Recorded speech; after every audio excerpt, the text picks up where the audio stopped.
それではメロン農園通信5月10日です。今日は急遽じゃーん、トラクターの中から白かきながら農園通信やっていきたいと思います。昨日土曜日だったのに田植えでできなくてすいませんでした。その時の動画はまた後日田植えの動画で出そうと思います。今日は日曜日5月の10日です。なので、白かきながらで、今これ4単の田んぼ白かきしてるんですけど、今一周回ってきてある程度なだらかにしました。そしてこれからちょっと仕上げしていきたいと思います。白かきのレベラ開いていきます。これでやっていきます。そしてここにこれで固定してやっていきます。前も後ろも映るからね。前も後ろもじゃない、とりあえずあれでコメント返しもしていこうと思います。とりあえずいきます。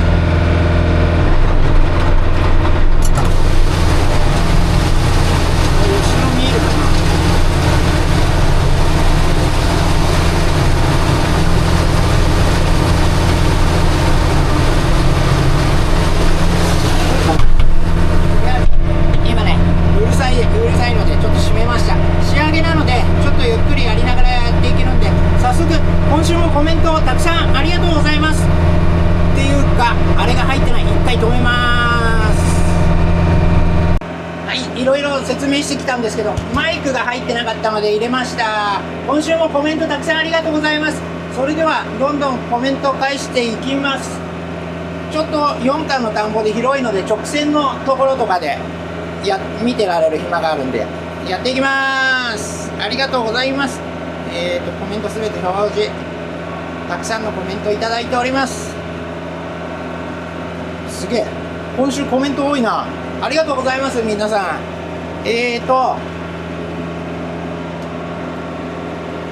先週の農園通信で名古屋ミーチンさん、森田メロンさんこんばんは。トンネルで育ててるベルダと森田メロン F1 ですが、ちょっと待って、直線に行ったらね完璧なんだけど、後ろ見なきゃいけない時はちょっと見れないな。はい、この4単書くまでにできるかな。はい、よし、こんばんは。トンネルで育ててるベルダと森田メロンの F1 ですが、まだ温度が低いのか育ちが悪いです。まだ天葉6枚ぐらいです。そして節が短くどっしりとした苗になっています。それはね悪くないよ。樹勢がしっかりしてて、どっしりしたやつはいいことです。変な操作せずに素直に育ててってやってください。いい感じだと思います。これになんか返信が、本田さんがミーチンさんにあれして返信してくれて会話になってる。名古屋はハンドルネームです。兵庫県に住んでんだ。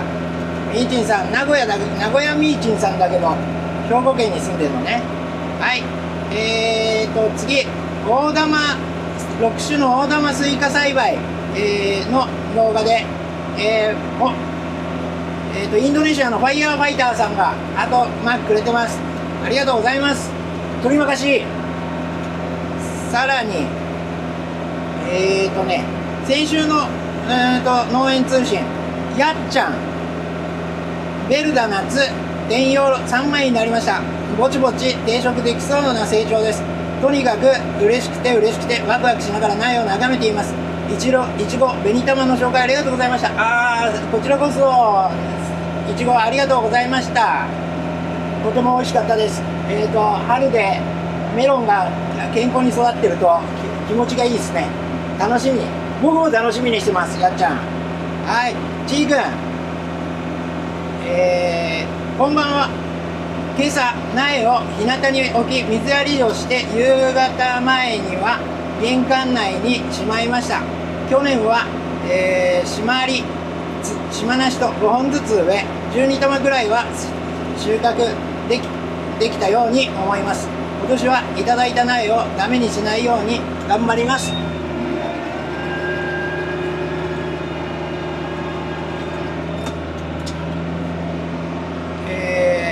明日はトウモロコシの苗をトレーにまく予定です。やっと最低気温が8から9度を下回らなくなり始めましたので、霜の心配がなくなり始めましたので、なくなります。日中は25度とかの日もあるのですが、苗にはまだ厳しい環境かと、引き続き動画を楽しみにしております。そうだ、やっちゃん、しかも今日 LINE に連絡をくれて、なんかどうやら最低気温がマイナス 1. 点何度だったらしい。ちょっと温度計差し込みます。こんな感じで、なんか壊れたと思って冷凍庫に入れてみたら、ちゃんとにマイナス何度とかになるみたいなんで、もう本当にマイナス1度になったんでしょうね。寒いですね。やばいな、長野。はい、ありがとうございます。要求を見ながら育ててってください。はい。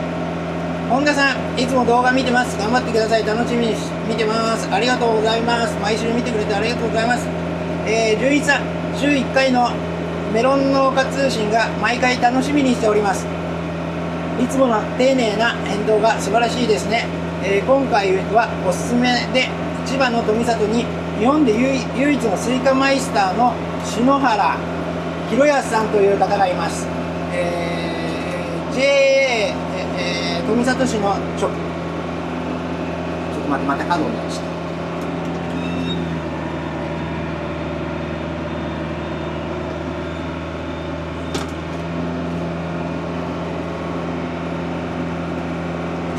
富里市の直販センターまで妻と毎年デートがけてら買いに行きます。森田社長もいかがでしょうか。偽物の篠原さんもいるので注意です。偽物がいるぐらいっていうことはすげえんだな、やっぱ有名な人なの。売り場の女性の係の方に聞きましたが、他のスイカ生産者よりもたくさん売れるみたいで、他の方よりも強気で1000円くらい高いです。味も言わずもがな美味しいので、自分でも金色ラオウを育ててますが、毎年 2,3 回買いに行きます。コメントあり純一さん、実はね、僕篠原さんっていう名前は何回か聞いたことがあって、うちのメロンとかスイカも買ってくれるお客さんがいるんだけど、それは埼玉の方なんだけど、その人もうちのスイカ食べて美味しいって言ってくれてるんだけど、篠原さんのスイカも美味しいんですよ、森田さん今度買ってくるんでぜひ試してみてくださいって言われたことがあります。あともう一人誰か忘れちゃったんだけど、もう一人なんか篠原さんがっていう有名な方なんですね。ちょっとググってみましょうね。そのうち篠原さんだそうです。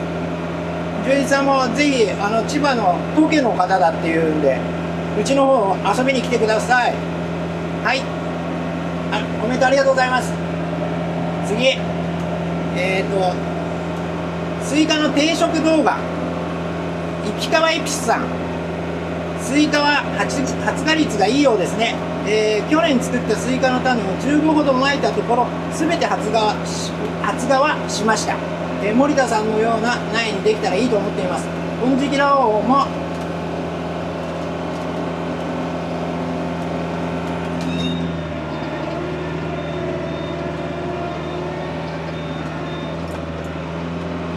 金色ラオウも一苗購入しました。楽しみです。一回さん、コメントありがとうございます。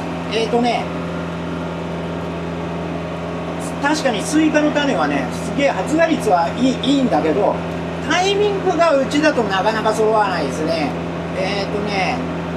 1週間ぐらいかかっちゃったりしたかな。全部出はするんだけど、なかなか揃ってくれないっていうのが、そこがちょっとネックですね。はい、ありがとうございます。コメントありがとうございます。名古屋ミーチンさん、同じ動画でスイカの定食動画。森田さんこんばんは。自分はメロンや佐藤錦や桃や巨峰やシャインや栗などたくさん植えてるのです。でスイカまで植えるとメロンが手薄になって失敗するのでやめておきます。いい判断です。これ専業の販売農家にとってもそうなんだけど、種をまいたり植えたりするまではまず手間がそんなにかかんないから、ちょっと植えて自分の許容範囲以上に植えてしまうと、途中の手入れとかがどんどん間に合わなくなって、結局相対品質を全体的に下げてしまうってことがあるので、やれないほど欲張ってやると良くないですね。きっちり手が回るぐらいの、要領でやるのがいいと思います。さすがみーちんさん、合ってます。それでいいと思います。はい、ありがとうございます。千匹屋メロンの F6 始めた動画でファイヤーファイターさん、インドネシアからハートマークたくさんありがとうございます。取り昔、そして次、シャインマスカットの年始の動画で、本田さんこんにちは、東海市の本田です。頑張ってください。はい、頑張ります。ありがとうございます。そしてさらにファイヤーファイターさん、インドネシアから、私たちが植えて育てたブドウの木がたくさんの実をつけてくれるととても嬉しいものです。ブドウやってんだね。インドネシアってなんつうのかな、結構熱帯だからさ、日本のブドウとかなかなか難しいと思うんだけど、ちょっと僕も興味があるので、ブドウあれのその様子をまたコメントでどんどん教えてください。お互い頑張りましょう。ファイヤーファイターさん、取りまかし。次、スイカの苗の動画で、ちーくんお疲れ様です。いただいた苗ですが、昨日の強風で振られまくって株元から落ちてしまったので、少し慣らした後に土を足して再び育苗モードに。ちなみに5月5日の最低気温が5時台に 4.4 度記録。これが最後の5度以下であってほしいものです。予報だと10度を下回る日はちょいちょいあったりしますけどね。まだ寒いっすね。これ4日前のコメントです。はい、ちーくんありがとう。さらにちーくん、千匹屋 F6、千匹屋で購入している動画から考えると、ものすごいペースで世代交配を進めていますね。あと2台だと来年の春にはいよいよゴールですかね。今回と前回のスイカの動画に出てきた根張りを目指してそろそろ種まきしようかしら。ちなみにいただいたミラクルルーツ、あれはやばいですね。酸味の強い夏みかんやレモン果汁が砂糖を頬張ってる感じに、食べかすの種もまいていますね。確かにね。ちーくんはこの間うちの動画の投稿欄、報告欄に写真とともに載っけてあるんですけど、名古屋から家族旅行でいらしてくれて、でその時に金色ラオウの苗とか、あとはうちのメロンのとか、うちのメロンの訳ありとかで、あとはミラクルルーツもちょうどなってたんで、なんか浜松の方で夏みかんみたいなみかんをもらったっていうことで、ちょうどいいということでミラクルルーツをあげました。それを試してくれたようです。はい、ちーくんありがとう。でロジメロンの後輩の動画、ロジメロン4種類のロジメロンの後輩の動画に、本田さんこれをすると種取りしませんか。確かに本田さんいいところに気づいた。トマトトーンとかで交配すると種はできないです。だからロジ系のメロンを交配する買って種を次 F2 を作ってみようとかって言っても、前もなんかどっかでコメントがあったな。なんかを買って F2 にしようと思ったら芽が出ないんですけど、なんででしょうって言ったら、多分ホルモンで着火させてからつかないんじゃないかなみたいな話はしたことがありますね。確かにこれはね、後輩花粉がついてこう根張りしたわけじゃ、根張りっていうのか、ついたわけじゃないから子供ができないんです。はい、そんな感じですね。で次、ファイヤーファイヤーさん、存在し忠実であり耳を傾ける、ありがとうございます。興味でどんどん見てもらえると嬉しいです。ファイヤーファイヤーさんありがとう、取り任し。そして6種類の大玉スイカ、これ手前ばっかりじゃないで今度逆側をやろうかな。はい、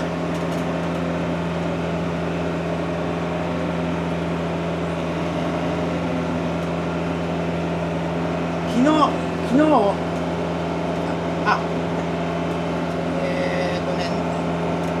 さっきの投稿欄のやつでちーくんの写真を載っけたところにちーくんがコメントしてくれて、先日はたかりまくって申し訳ないです。長女は無類のフルーツ好きでメロンには目がないんですよね。いただいた種はスイナップルが花を咲かしているので、摘み取ったりしていますが、いただいた苗はね、植え付けできずにいます。今度の日曜日の最低気温が4、5度なので、それが過ぎてからですね。そうですね、寒さはちょっとまだ長野厳しいようなので、ちょっとうまいタイミングを見て植えてあげてください。はい、次、メロンの後輩のトマトコーンの動画ですね。やっちゃん、ホルモン剤の薬液同じように作ってやってみます。一番わかりやすい作り方で、こういうのがありがたい。ありがとうございます。そう言ってもらえると作った甲斐があります。しかも自分が忘れないように、これ毎年これやってます。はい、その次、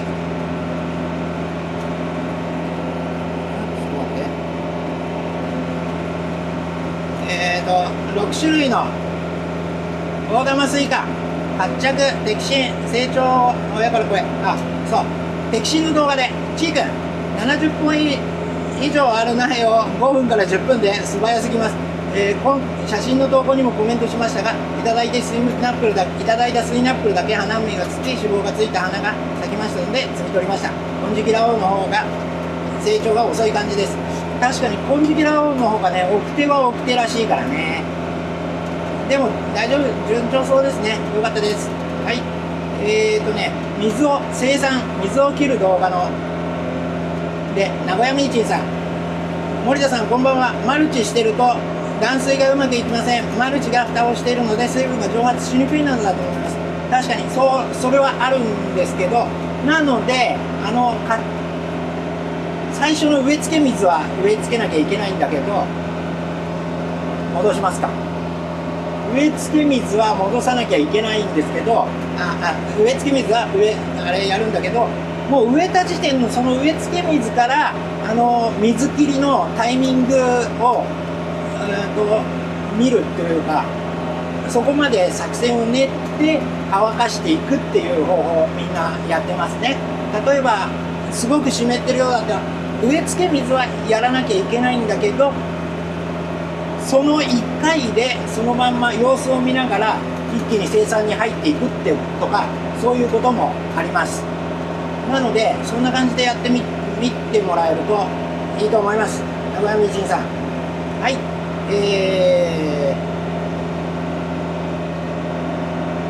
昨日の田植えの報告のところにちーくんが、長野でも早いところは田植えが始まってますが、我が上田市は水すら入ってない田んぼが多いです。だから寒いからね、お米だって多分寒いでしょうね。自分のその地域のペースがありますね。千葉はどっちかっつったら早い方だと思います。もう終わりの方です。ちなみにうちもこれやってあと2丁弱で終わりです。今日隣の方では田植え、うちの仲間たちが田植えしてくれてます。こんな感じです。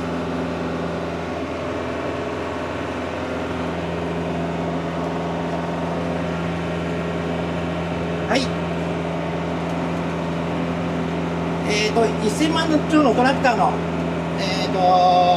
動画にコメントです。秋田香野さん、J6S さん、うちは KL44Z、KL58S、SL54、SL60、MR700 で全てパワークロでやってますよ。ちなみに納期は久保田ですよね。確かに久保田はあるんだけど、久保田は好きですよ。本番も久保田だから、うちは本番は全部久保田です。でも田植え機もヤンマーで、実はこれもヤンマーなんですね。しかもフルクローラー、全部フルのクローラーのトラクターです。ここね、ぬかるんで、すげえぬかるから、生かしちゃうような田んぼなんで、フルクロじゃないと入れないですね。この角、あの角とかあの角とかはすげえやばい状態なので、これじゃないとハマっちゃいます。はい、コメントは秋田かのさん、ありがとうございます。オールダマスイカの定食の動画に純一さん、石棺が短くいいね、いやないですね。家庭菜園の延長で今うちでは金色ラオウ150内とピノガール36内とゴールデンジャック14内とラオウサスイート12内を祭り林2内、マダーボール2内を育てています。やべえな。1、2、3、4、5、6、7品種、うちよりたくさんやってる。やべえね、純一さん。毎年同じ内容だと飽きてしまうので、若干新しい品種に挑戦します。僕もそうです。毎年新しい品種入れてます。この来年はあれが多分萩原農場の新しい品種が発売されるかもしれないんで、それ挑戦してみた方がいいと思います。まあうちの結果を見て、でもし挑戦してくれたら嬉しいですね。はい、純一さんありがとうございます。シャインマスカットの動画でテフテフさん、香川県在住ですが、うちのブドウの枝がいくつか折れてました。さらにビニールも破れて、そのビニールも値上がり納期が2週間くらいかかるみたいで、今回の強風突風にはうんざりです。確かにあの突風でね、うちの方もね、ハウスのねあれが切れた人とか結構いる。ハウスのビニールで発注したら、注文は農協が受けてはくれてるんだけど、納期未定だそうです。本当に困ったね、イラン。なんか最近この週末だ、一昨日だかに日経が3000円以上値上がりして、イランのその改善期待だって言うけど、今日の時点では全然改善の気配は今のところ聞かないですね。はい、ありがとうございます。去年の稲刈りの動画に江頭ワヤムさん、アンローダーは停止してから操作しないと停止位置がおかしくなり故障の原因になりますよ。新車ですので長く乗るためにはアンローダーの操作は停止して操作することをお勧めします。ありがとうございます。確かにおっしゃる通りです。アンローダーの僕はやったことないんですけど、うちのスタッフがアンローダーをやっぱりこう止まる場所がずれちゃって、ちゃんとに収まるところ帰ってきても同じ場所に収まらないみたいな現象を何回か3回ぐらいは経験しましたね。その度にスピールが切れてて、でギアを全部調節してまたちゃんとに直すっていうのをもう何回かした覚えがありますな。注意します。すいません。しかも動画の中でやってるんで悪いところを見せちゃって。でもね、まあ言い訳じゃないですけど、こう横に収まってから動いたりはしてるんですよ。横にくるって回ってる最中に動くとあれがギュッて切れたりする場合があるんで、それはないようにしてるんですけど。江頭バイムさん、進言ありがとうございます。コメントありがとうございます。はい、次。年始シャインマスカットのにゃんこ猫さん、ぶどうの動画だとすぐに飛んできたのでサムネ見てませんでした。ちょうど長野パープルの誘引しないとと思ってたので、ぶどう農家さんより分かりやすくで助かります。今年もつぼみの調整とか地べのタイミングとかも動画よろしくお願いします。もちろんやっていきます。少しずつ改善していいやつになっていくとって言ってる間に、とりあえずの完成ですね。こんなもんでいいでしょう。なんだかんだ言って30分ぐらいかあったな。よし、じゃあ脱出するまでもう一丁いっちゃうか。摘心の動画、スイカ摘心やっちゃん3回1回取り、3つる1回取りですね。同じようにやってみます。まずは5葉残してで摘心から始めます。はい、それでいいです。やっちゃんコメントありがとうございます。イピカワイピスさん、禁止が見えますね。禁止剤はどの段階で仕込むのでしょうか。またどのような資材を使っていますか。支障がなければ教えていただきたいです。支障はないので教えます。ちょっと待っててください。これで仕上がりです。出ます。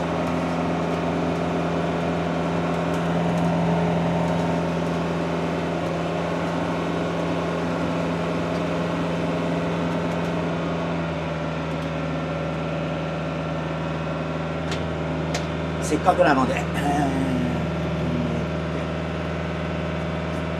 トランスフォーム、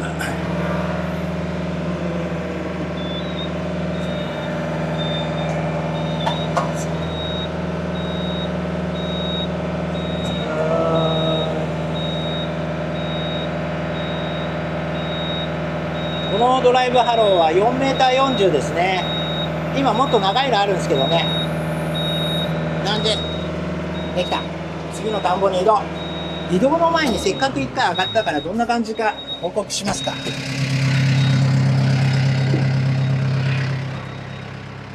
こんな感じで4単できました。明日植えます。とりあえずね、白柿は平らにして鏡になれば出来上がりなんで、はい、こんな感じです。いきます。次の田んぼ、ちょっと次の田んぼに行くんで、次の田んぼに行ったらまた1回1回ちょっと止めます。次の田んぼで落ち着いてからもう1回やります。はい、片っぽだけ開けていきます。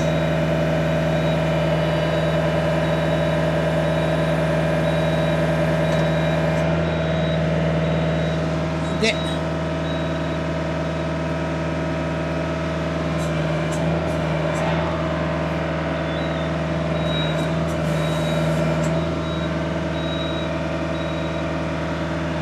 なんでかっていうと、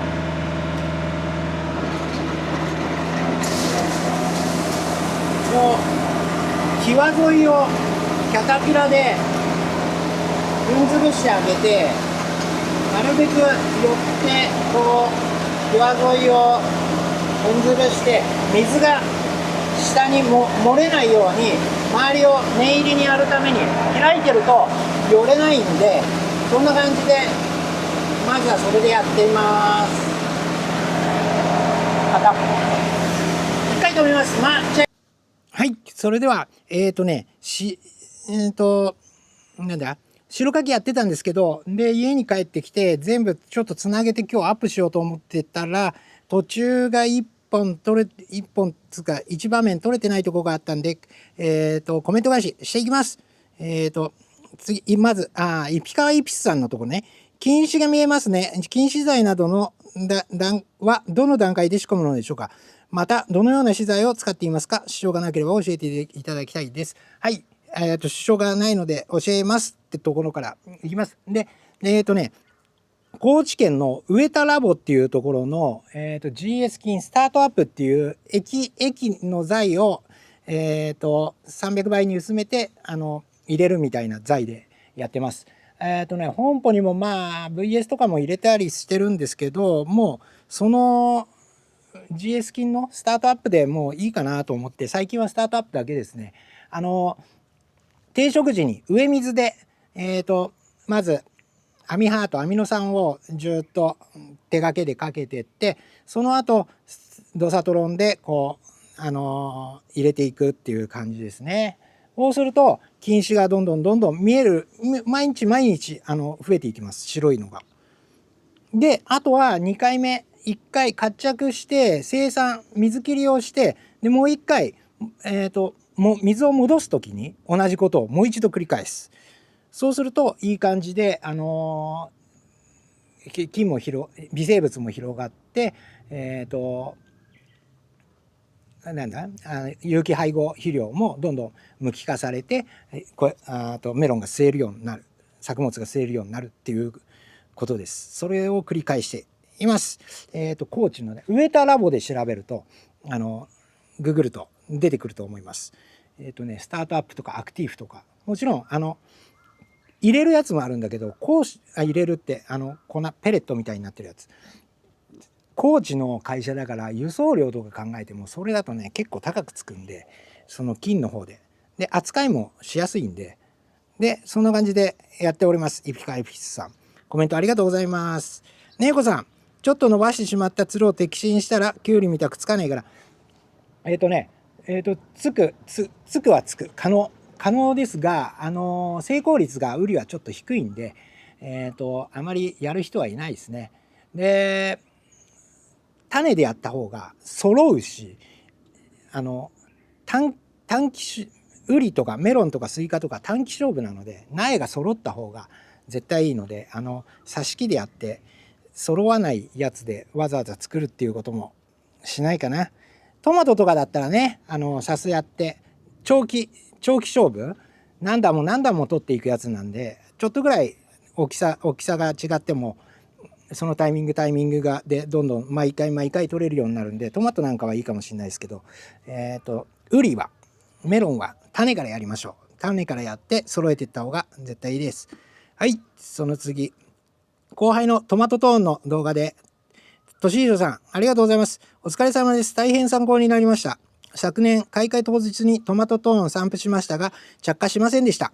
今年はジベレリン混ぜ開花前日でやってみます。また2023年に巻いた未生のレッドキウイとゴールデンキウイのメス4本オス2本に花がつきました。フルメット溶剤ででかいキウイを作ろうと考えています。いろんな着火肥大促進剤があるんですね。ホルモンいろいろありますね。やっぱりまずはトマトトーンで着火させるのは前日までの方が前日その方が圧倒的に着火率がいい。咲いた当日にかけあそこの説明書には開花翌日まで書いてあるんですけど、開花前日までの方が圧倒的にいいです。なので僕の動画みたいな感じで先にやってってください。ちゃんとに膨らみます。でゴールデンキウイすごいね。でかいホルモンでちゃんと説明書にのっとって使っていいものを使っていい時期にやってよりクオリティを上げていくっていうやり方で僕はやっているので、いろんな研究もして使っていいもの、農薬とか使っちゃいけないもの適用がない農薬とかを使うのはご法度なんですけど、そういうホルモンの使っていいやつを使っていくっていうのは悪いことじゃないし、クオリティを上げていくためにいいことだと思います。はい、次、千匹屋メロンの活着のやつで釣り吉やっくんさん、ビニールハウスで天気のいい昼は暑すぎて葉っぱがしおれます。水が足らないのか、肥料やりすぎか、小さい葉っぱがようやく10枚ほどで枝の間隔も短いです。水は毎日じょうろで1株につき 300cc 程度はやっています。朝になると復活して安心しました。よって毎日断水症状のような気がしてました。最近ではしおれることはなくなりました。根が地表に伸びてきました。やっとこさビニールハウスも片側網戸にできました。いいですね。でそこにイピカイピスさんがコメント見てて全く同じような状況だったので共感しました。うちもビニールハウスなので昼間暑くてしおれましたね。心配になってきますが木ができてくるとしおらなくなりました。確かにビニールハウス暑いとやっぱりしおれがちになるんですけど、どうだろうな、現象として小さい葉っぱが10枚とかって言ってるから、あれだったら上遅れとかないですかね。根っこが回りすぎて活着が最初うまくいかないとそういう状態になりがちですね。せいぜい3枚4枚5枚ぐらい4枚ぐらいまでには根っこが回りきる前にはメロンは植えたいですね。でやっぱり活着がしっかり促進つかくっついてくるとしおれなくなる。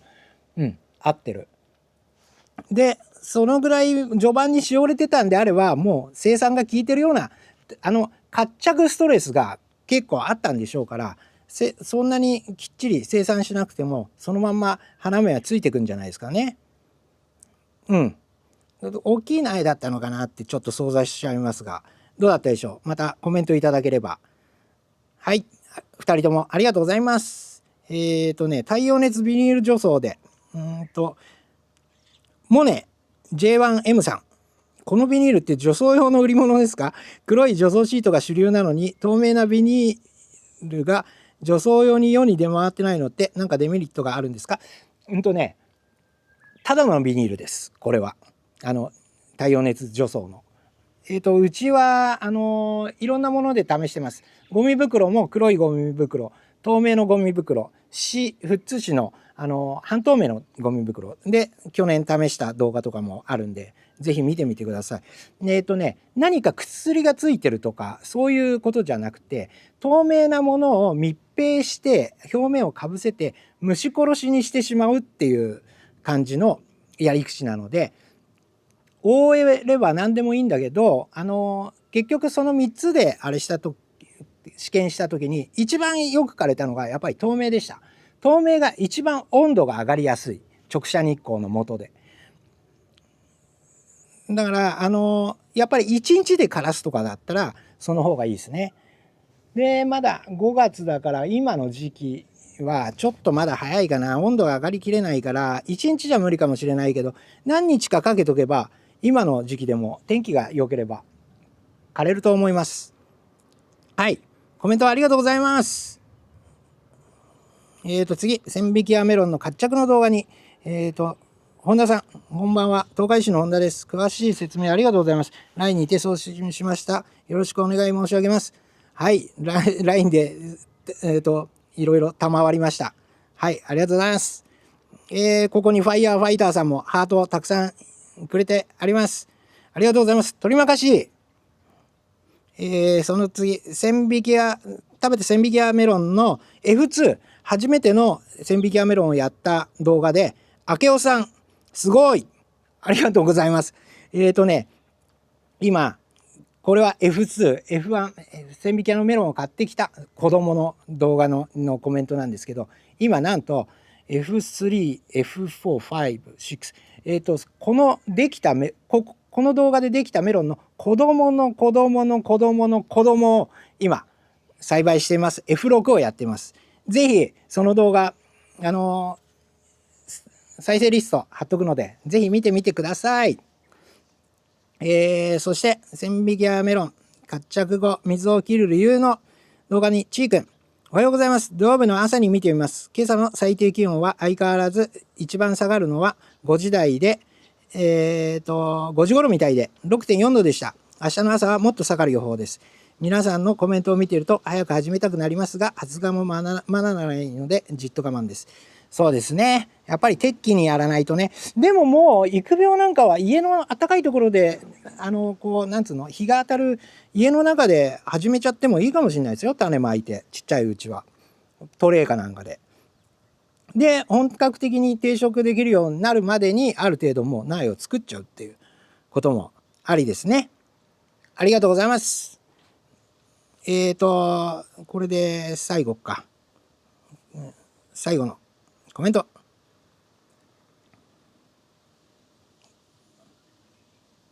名古屋みーちんさん。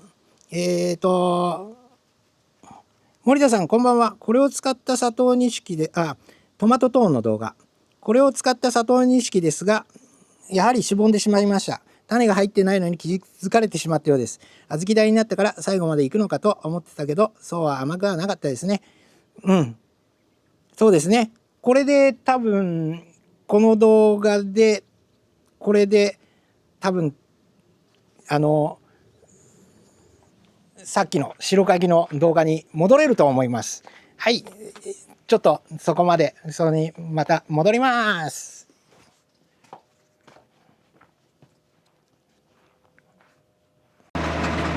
名古屋メイキンさん、さくらんぼにどうしても雌花がつかないっていうことで、雌花じゃない、雄花がないから交配できないっていうことで、この動画の中のトマトトーンとジベレリンのやつをかけて実験したみたいなんですけど、最初は序盤の膨らみは小豆ぐらいまでいったみたいなんですけど、それがしおれてきて多分うまくいかなかったっていうコメントですね。名古屋メイキンさんありがとうございます。やっぱりね、さくらんぼ果樹はね、一回ちゃんとに花粉で根付かないとダメみたいですね。そこからトマトトーンやジベレリンでを前にあそこにカラスとキジのオスがいる、赤いやつ。ちょっと前に、キジが僕を待っている。多分このうな、白かいてうなって出てきた虫かなんかを多分つまもうと思って待っているのかもしれない。キジ、もう声がね、キジがすげえたくさんいる。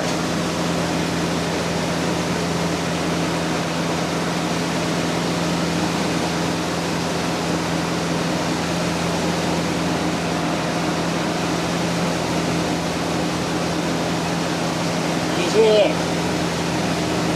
うあいつなかなか怖がんないな。キジ映ってるかな。キジのオス、ちょっとゆっくり行こう。キジがいるぞ。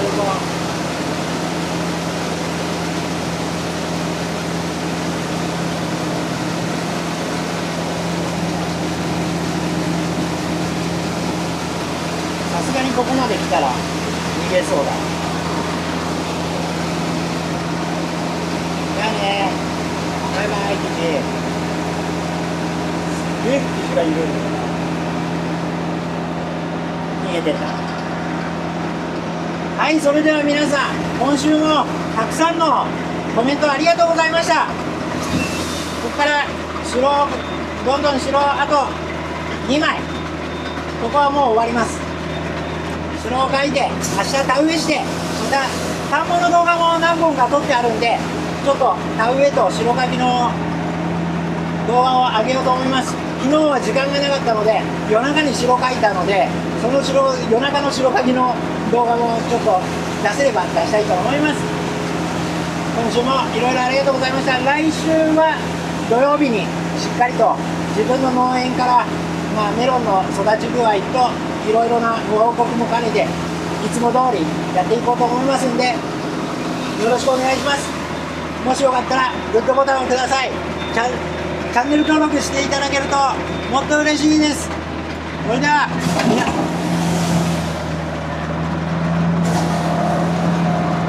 皆さんの近況もいろいろ聞かせてもらえると嬉しい。コメントに聞かせていただけると嬉しいです。また今週も頑張っていきましょう。それではありがとうございました。